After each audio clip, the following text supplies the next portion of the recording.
Alright, now this is a movie, Silent Night, Bloody Night, filmed in 1972, released in 1974.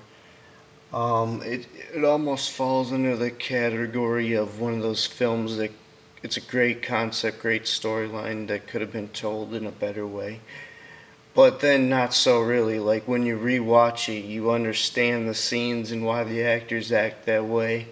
And it's a real creepy atmosphere. And if you don't have an understanding of it, like I almost was watching it like 25 minutes.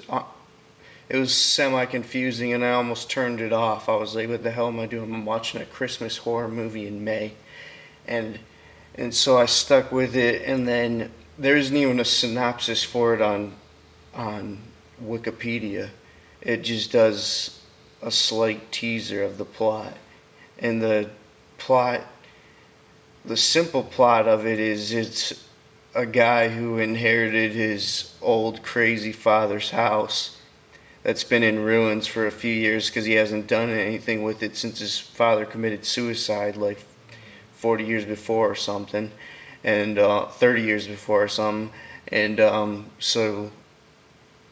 and he comes back to take care of it and sell it because the townspeople are pressuring him to get rid of it or whatnot. And so he sends his lawyer there first. So you think that's him or something. And anyway, so then obviously a killer starts showing up, and you don't, even if you watch it the first time, even if I tell you the plot that's not a spoiler, like you still won't get it when you're watching it until you fully watch the whole movie. Like, and then like after that, instead of waiting 5 months to watch it again, I watched some of the key scenes that confused me in the beginning, and they make a lot more sense. And a lot of people on IMDb message boards were talking about how this is one of the most underappreciated movies. And yeah, I didn't get it when I read it, like when I was watching the movie 35 minutes in. But after you see it, you understand. And the gore is actually really good.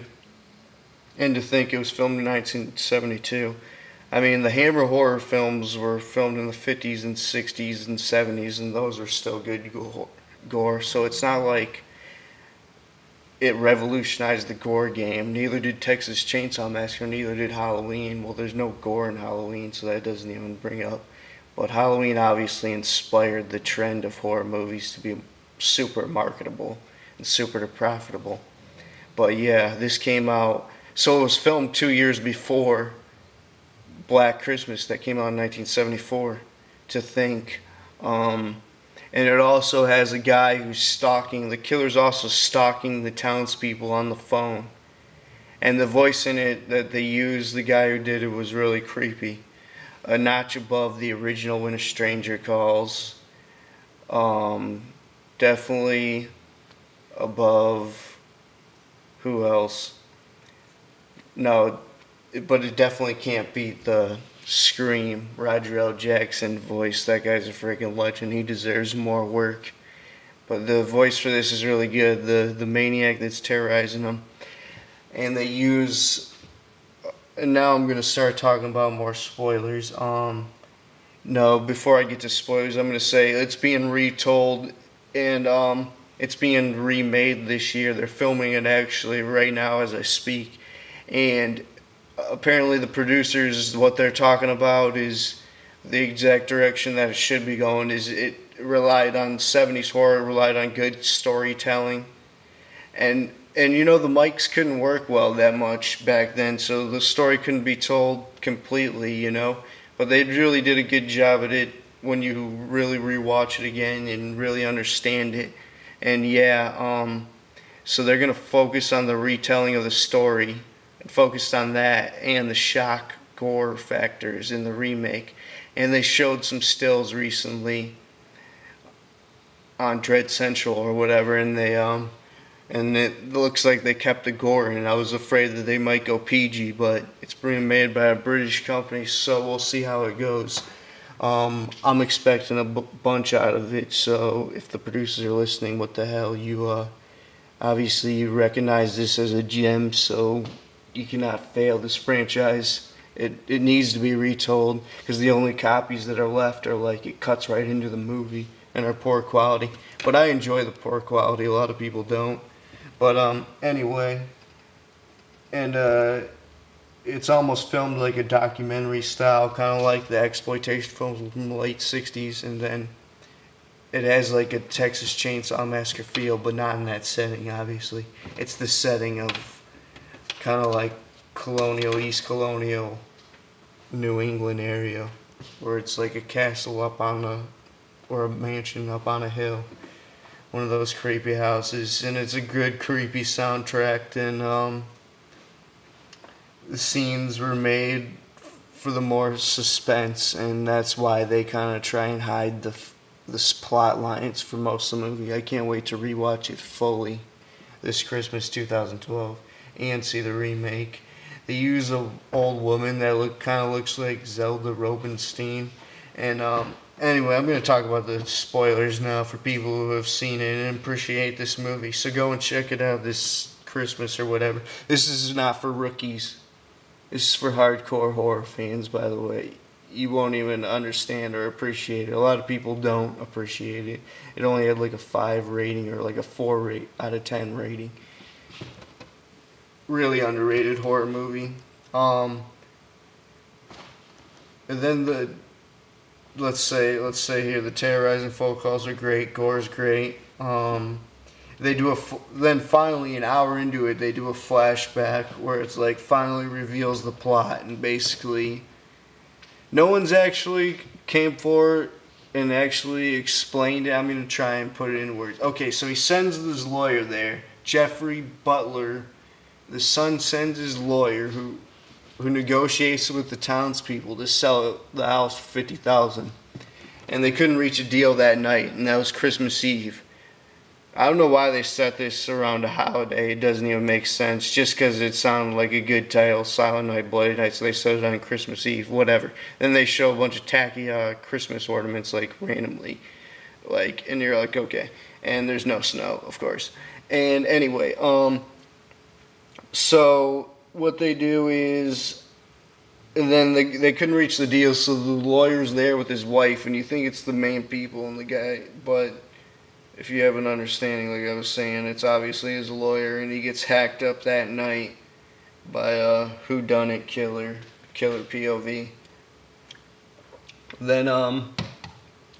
Then Jeffrey finally shows up to meet him at the house, but before that, the negotiation scene, it's classic, where he's negotiating with all the maniacs who took over the town, who took over the house, and they're acting real strange. Like the first time I was saying I saw it and I couldn't get it. Wow.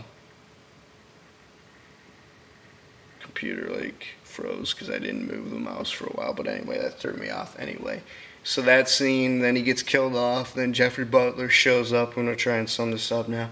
And yeah, that's great. He shows up and he meets up with the town mayor's daughter and whatnot, and then they learn the flashback sequence, and what they do is they show a flashback and they shoot it like 1920 style, and it looks awesome. Actually, some of it was kind of weird filler, but it tells the story about how they had incest and they had the baby, and Jeffrey was the baby. They kind of treat him as a red herring, even though he's not. He's a real creepy actor. He even died before they even released it. He died like the same year that they filmed it. He did a really good performance. I didn't know it until after I saw it, but he's a really chilling actor. Jeffrey Butler, the son who inherits the house. And anyway, we find out the terrorizing maniac is his dad, who's still alive. He's kind of like a phantom figure. He's kind of like a ripoff of like House of Wax, Vincent Price character, and the Phantom of the Opera. That's kind of like what it is. And it's kind of like Haunted Palace. Like the whole town is like maniacs, run by the maniacs because they took over his house back then. He ran an asylum because his daughter was mentally ill or whatever. And then they had a kid. And it's fucked up. And then he shows up and he comes down the staircase. And they show him a shot of him coming down the staircase. What a great horror ending. Oh my god. And Jeffrey shoots her dad, the mayor, and they both end up dying. And then she ends up shooting him, Wilford Butler, at the age of 80. He faked his death. in the fire scene. That's another confusing scene when they show him like fake his death in the fire scene. But yeah, anyway, that's about pretty much all I have to say. John Carradine, the legend, and the father of all those Carradine, David Carradine, Robert Carradine. He played like a mute in this, and he ends up getting killed. And anyway, yeah, definitely a hidden gem. People probably won't understand this review unless you understand horror. That's why it's underappreciated and a lot of people hate it. Anyway, this is JBM. Tell me your thoughts on it when you eventually see it, and check out this review, obviously, and tell me your thoughts on it so we could talk about it.